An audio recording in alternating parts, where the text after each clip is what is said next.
Welcome, aloha. Thanks so much for joining us at ThinkTech Hawaii. Today we're going to talk about power strategies, ones that work, ones that don't work, suggestions, and we have an absolutely great panel with us today.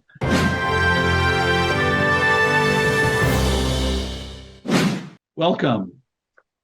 Power strategies, pluses, minuses, where to go, where not to go. Our wonderful panel includes Tina Patterson, experienced mediator, arbitrator, consultant, and master of many trades, quite frankly, and twice as many X chromosomes as any of the rest of us. So that's a definite advantage. David Larson, media past chair of the American Bar Association section of dispute resolution, esteemed professor at Mitchell Hamlin School of Law, independent of Hamlin University, for those of you who might have any concerns, and Ben Davis, visiting professor at Washington and Lee School of Law in Charlottesville, Virginia, and professor emeritus at University Toledo School of Law, with experience in the US, Europe, and all over the world. Okay, folks, who would like to start us off with an example of a power strategy that shows us what not to do? Chuck, I'll start. Great. Thank you. I'm currently serving as a moderator at Pepperdine University. The School of Law and the Strauss Institute are hosting their 23rd Dispute Resolution Law Journal Symposium. And the theme is cross-border conflict, but the power strategies that I'm going to talk about or mention apply whether it's cross-border or domestic. And the first is not recognizing the sovereignty of another. And this morning, listened to at least two presentations where one took a more severe approach, and that was literally monitoring every profiling and monitoring the steps of the targeted group, suppression of birth through various means, whether it be forced abortions or forced birth control. But also it translated to individuals who were given poor jobs. So literally making it difficult for someone to exist. And with the birth suppression, you see a drop in birth rate, which means that the long-term existence, the recognition or lack of recognition of sovereignty also played into not recognizing the cultural aspects that this group represented, whether it was not mentioning that they were part of the community and the contributions that they had made to the community. So again, we're talking cross-border, but this could also happen domestically. We've seen it in the US where we've missed or not put information regarding Native Americans, African Americans, other what would be described minority communities, that they didn't exist, that were not part of the overall history and what brought us to where we are today. Great insight. And on an individual level, it might be like not recognizing the agency or autonomy of the person or group involved. And there's so many more things that we could fail to recognize: their culture, their character. David, ideas? Yeah, this isn't really things not to do. It's just that it's an incomplete strategy. So, how can we influence the way the world's unfolding in front of us? Well, we want to be involved with the political process. So we want to lobby legislators. We want to register voters. We want to have some presence in that legislative process. And we can work really hard to do that. And people are doing that. They're working really hard to register voters, for instance. But you can't forget that oftentimes the agenda is already set. So when you're lobbying for bills that have already been introduced. You're lobbying for interests that are already been aligned. And I think a mistake that can be made is to get in the game too late, to not appreciate the fact that you've got to be able to get at the agenda setting stage instead of trying to impact the agenda that's being debated. Can you actually have some influence on the agenda itself, which can be a little more challenging? You have to be a little more creative. How do you have an impact on the agenda itself? Well, there's all kinds of organizations, the U.S. Chamber of Commerce, National Rifle Association, so you really pretty much have to act collectively. And I think conservative groups have been better at that than liberal groups. Liberal groups have not been as focused, quite as successful at kind of building those coalitions and having them move together in a synchronous manner. But I think that that's something we need to think about if you have a progressive agenda, how you can create a similar kind of movement to some of the conservative movements that have been so effective. Another great insight. And there are a lot of ways to screw up that agenda setting. You can not only frame the issue wrong, you can frame the wrong issue and pick the wrong issue to start with and alienate and divide people from the beginning.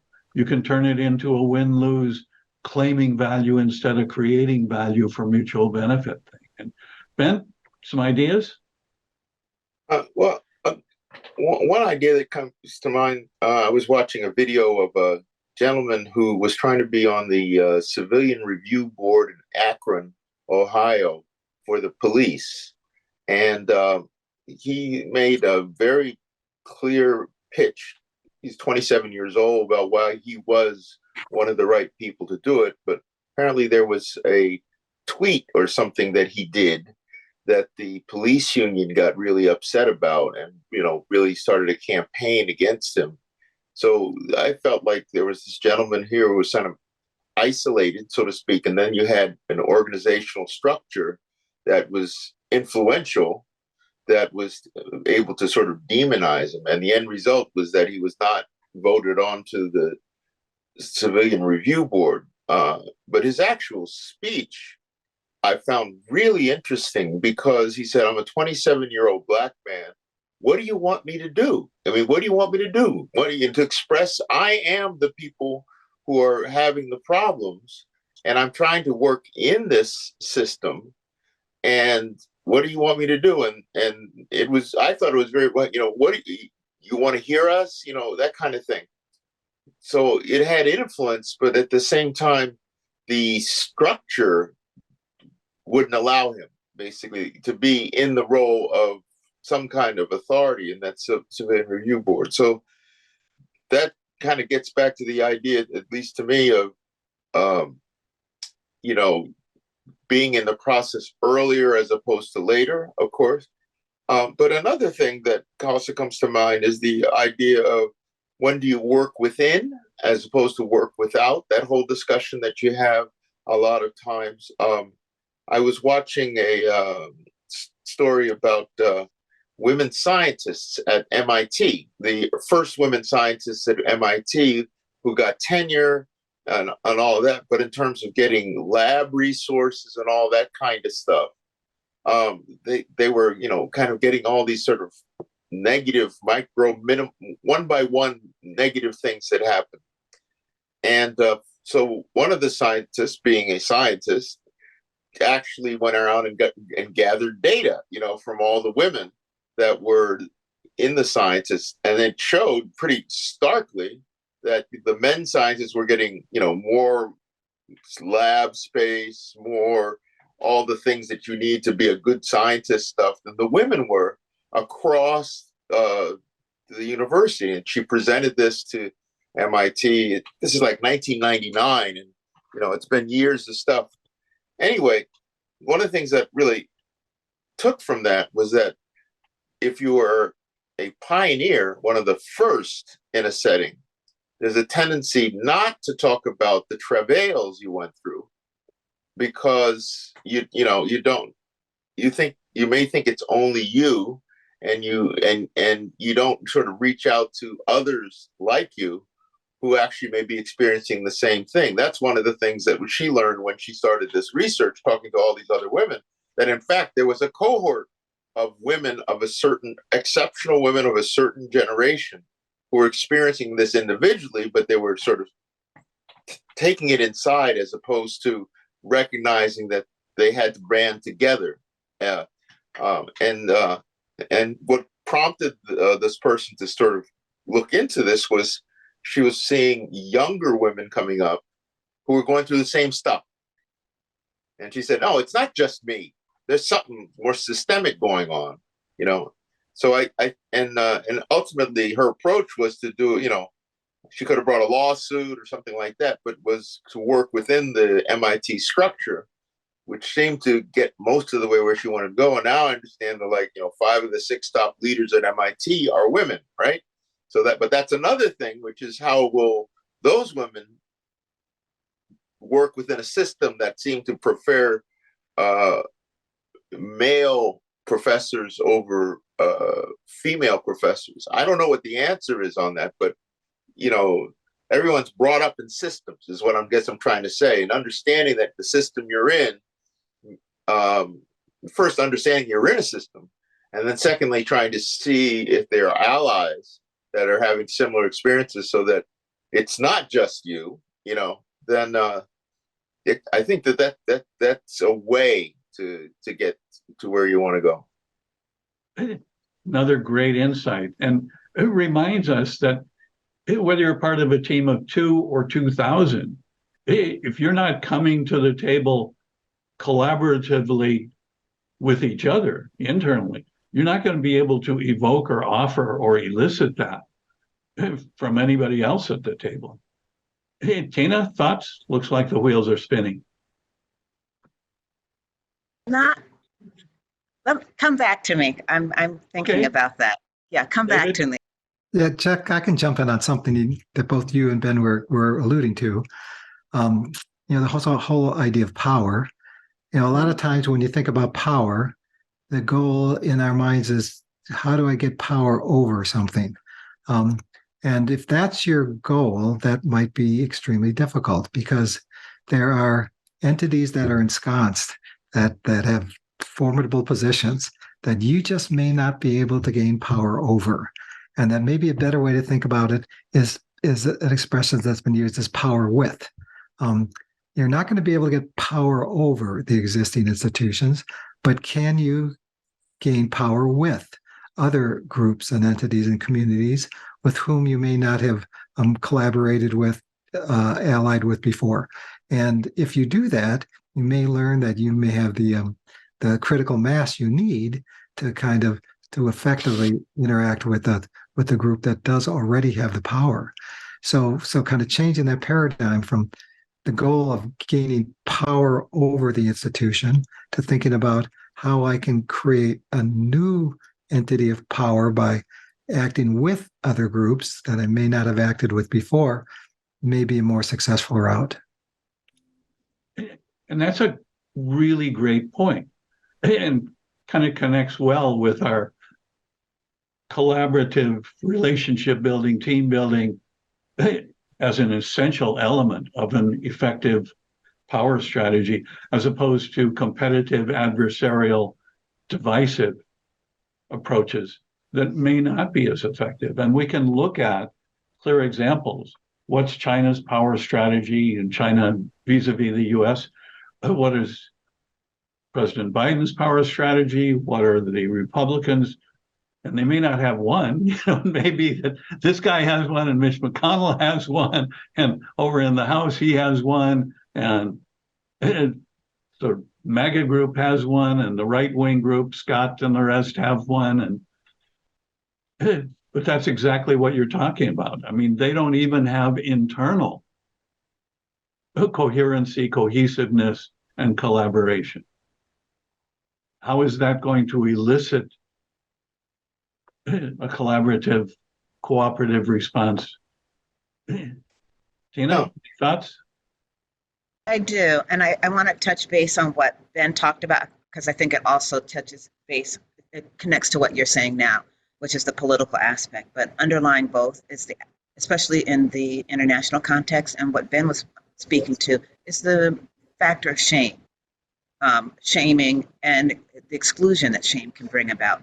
And we see this on the political level, or international level as well, the shame that a country may have, or the perception. I recently was asked about Indo-Pacific strategy and perspective, but the same applies to our political leaders, the same applies on the individual level. this aspect of shame, shaming someone, and the power of shaming and what it can do. I think what Ben referred to is an excellent example of literally lifting the lid off of shame and saying, you know, we're not doing this right. How can we do this in another way so that as an entity, as an organization, we thrive and do better? I think for our elected officials in the U.S., we haven't gotten there yet. We're still in the us versus them, which ultimately doesn't work well in a collaborative space. And for a collaborative space to really thrive, you really need to look at what do we have in common first, and then from there, where can we find synergies in those areas where we don't agree? And we're still in a polarized position. I think it's going to hurt us in the long run because we see other regions that are doing the work and saying, you know what, we can come together and make this happen. No, and that's a really important point because we can see the converse of that and how divisive and potentially destructive it is. We see a governor and his buddies in the legislature in Florida who are asserting and wielding and weaponizing power in an area politically, in an area education, where it's really not only counterproductive, but potentially very destructive and divisive. What motivates people to do that? Well, I would suggest it's power by fear, right? I understand that in the schools, the teachers are walking on eggshells about sort of anything that they do, and obviously people have jobs and they're worried about losing their job, and we can ask for somebody to be the noble soul who's going to stand up and bring the lawsuit, so to speak, kind of thing. And there are those down there at different schools, but there are a lot of people just trying to get through their life, right? And now they have the winds of change in front of them. My dad worked in the USAID for 30 odd years, or I think he used to say to me that he had worked for 6 presidents, right? So, and he worked in family planning. So depending on the president, the family planning views were very different, and, he had to keep switching to the tune of whatever was the local tune. So I kind of have a lot of empathy for teachers who are in this spot, and ultimately some of them I think are leaving the profession. But what's going on, to me, is just, instilling fear. That's it. That's just like down at the new college down there. It's instilling fear by getting rid of certain kinds of programs, diversity, equity, inclusion. And it's an old path. And I think what the term was made was something along the lines that woke comes to Florida to die. Remember? Right. So the thing is that some people respond to that fear because it speaks to the fear in themselves. And so they sort of align themselves with the fear because they have their own, it like incorporates. But I think one of the ways to combat these kinds of settings is in what's called bringing light, about what's going on, like, for example, I think that the students down there have done a very lot of effort demonstrating all that against what's going on, is bringing light. Now, granted, there's going to be a further response of trying to repress. That's the whole game. But it's still that people don't put their arms down and just kind of curve their shoulder and deal with it, but that they actually contest what's going on, whether it's internally if they can or externally. One thing I'd like to speak to on the external that sometimes gets a little lost in all this is the U.S. Human Rights Network would go to Geneva every few years for the periodic report that was done on U.S. compliance with its human rights obligations, right? And you would have all kinds of people and groups from civil society who would look at whatever the particular treaty was and focus on some paragraph in it and talk about something that was going wrong here in the United States with regards to them. And what happens is that the U.S. has to respond to this in front of the world. And this gets the shaming point of Tina. Uh, uh, and that committee would then write a report, its conclusions, where it would draw up certain key points that it said the United States needs to improve on this, that, or the other. Well, those civil society groups back in the States could take that UN committee stuff back to their local police, back to whatever it was, and say, this is an issue not just with me, Joe Blow, here in Peoria, right? This is an issue at the international level, which would start to shift the power dynamics in the process. And that has led to some kind of beneficial results. I mean, we can take a simple one. When Martin Luther King won the Nobel Peace Prize, that had a huge effect, right? At the time on his, he's not just some little civil rights guy down in the South. He is an international figure. You know, Greta Thunberg's another kind of example of somebody. It's not just a 15, 16-year-old. All of a sudden, she's at his whole other level. And tying into that can be one other way of sort of creating power, if I can say it, in a setting where the systems seem to be saying that you're powerless. You know? Yeah, just kind of picking up on, Chuck, that question you asked. Ben, thanks for those examples about how you do it. And fear is a huge part of it. Why are you doing it? I think people are looking around and saying, compared to the population as a whole, I'm doing pretty well. And I see my world changing, and I see the face of my world changing. And I'm afraid that I'm going to lose what I have now if I endorse and accept that changing face. So I'm not going to let it change. I'm going to do whatever I can to make sure that things stay just the way they are. So I don't believe I'm going to ever win an election again if everybody votes, because the voting population has changed noticeably over the past few decades.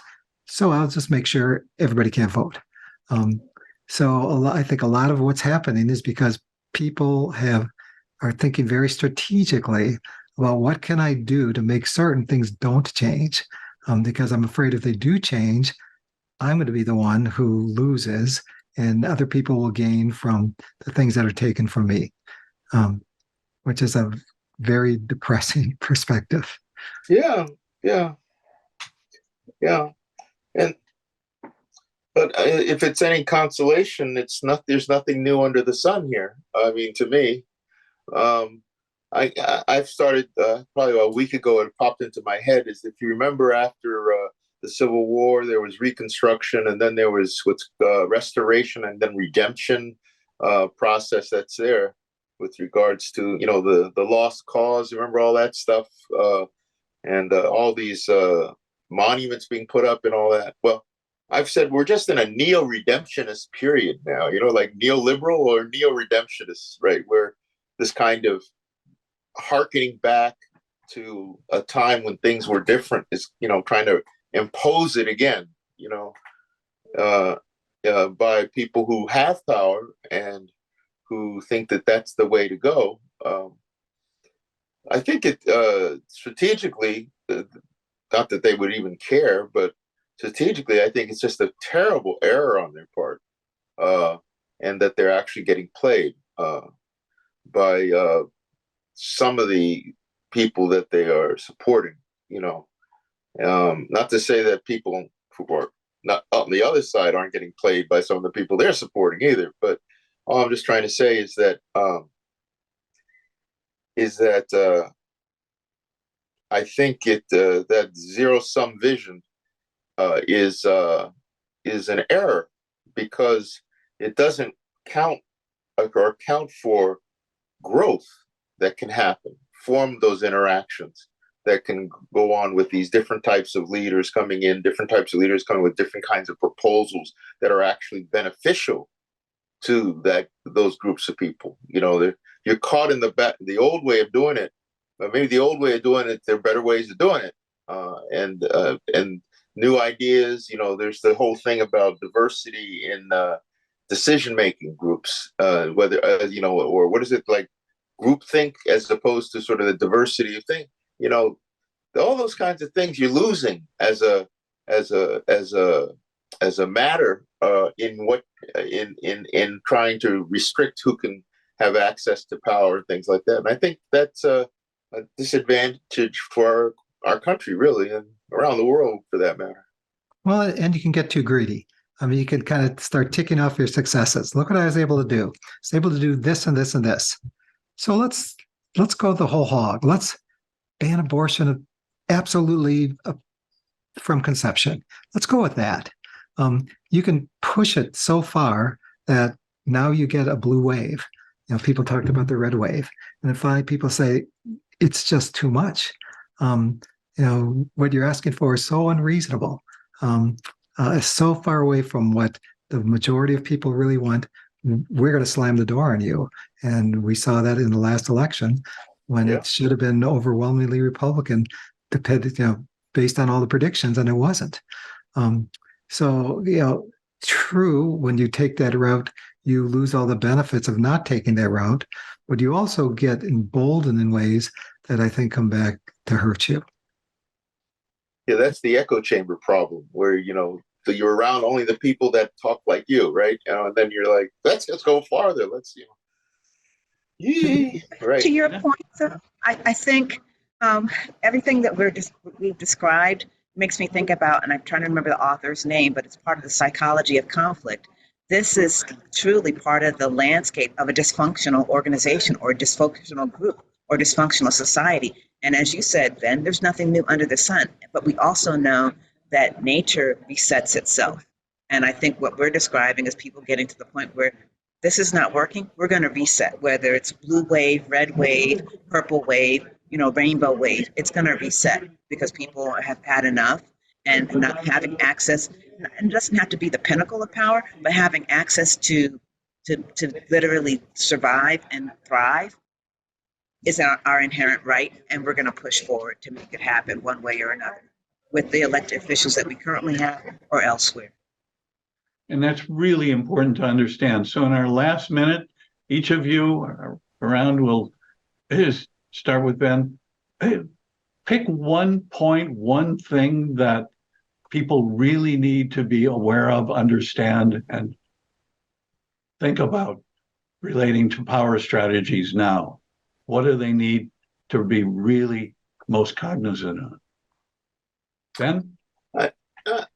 I think that they should look at everything as a whole, as opposed to focusing on just one particular issue. Like, I think there's a vote to ban drag queens in Tennessee or something like that.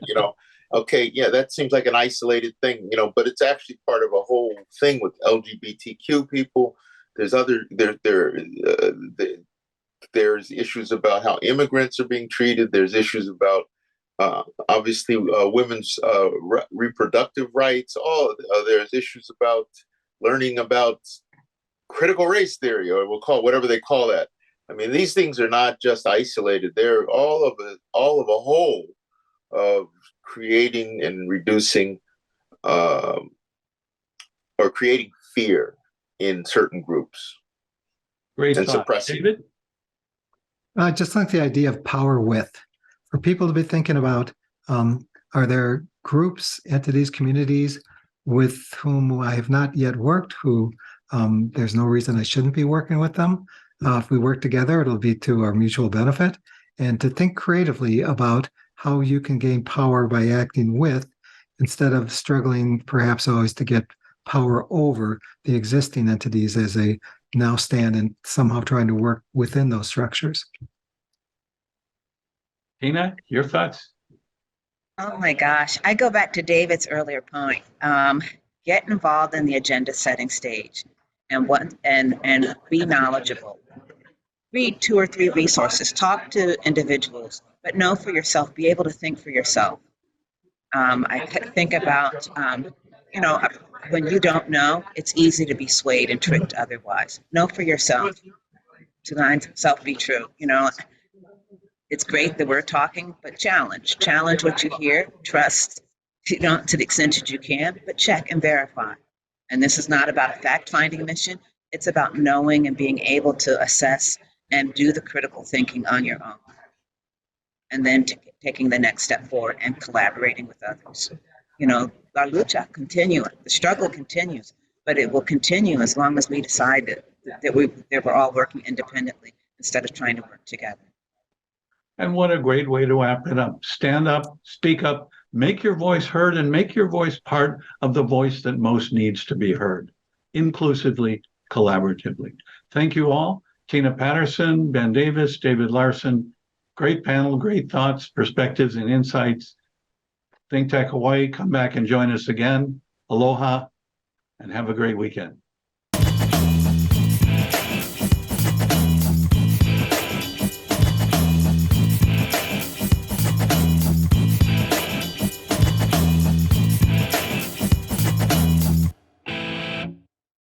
Thank you so much for watching ThinkTech Hawaii.